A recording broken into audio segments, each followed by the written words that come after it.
এইটো হৈছে আমাৰ ডিগবৈৰ এওডি হস্পিটাল।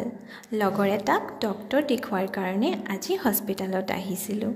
হস্পিটালটো দেখিবলৈ বহুত ধুনীয়া আৰু নিট এণ্ড ক্লিন। আৰু এইটো হস্পিটালৰ লগত মোৰ বহু মেমৰিও যুক্ত হৈ আছে, কাৰণ এইটো হস্পিটালত মোৰ জন্ম হৈছিল আৰু মোৰ ল'ৰাৰ জন্ম এইটো হস্পিটালতেই হৈছিল। ডিগবৈ এওডি হস্পিটালটো আসাম মেডিকেল কলেজতকৈও পুৰণি। এইটো হস্পিটাল 1906 চনত ষ্টাব্লিছড হৈছিল। উত্তৰ পূৰ্ব ভাৰতৰ প্ৰথম ECG মেচিন আৰু বাৰ্ণ ইউনিট এইটো হস্পিটালতেই আছিল। ডিগবৈৰ এওডি হস্পিটালত ব্লাড বেংকৰ সুবিধাটো 2016 চনৰ পৰা সম্পূৰ্ণৰূপে চালু কৰা হৈছে, যিটো কাৰণে মানুহে বহুত সহায় পাইছে।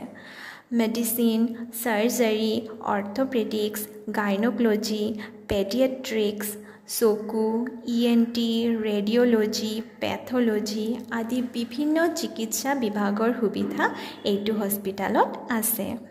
ইয়াত CT scan, digital X-ray, ultrasound, mammography, fibre optic কেষ্টস্কোপ আদি আধুনিক পৰীক্ষাৰ সুবিধাও এইটো হস্পিটালত আছে।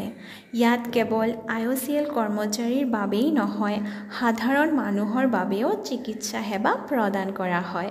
ডিগবৈ এওডি হস্পিটাল হৈছে উত্তৰ পূৰ্ব ভাৰতৰ এক ঐতিহাসিক চিকিৎসালয়। আশা কৰিছোঁ ভিডিঅ'টো ভালে পালে। নেক্সট ভিডিঅ'ত আকৌ লগ পাম।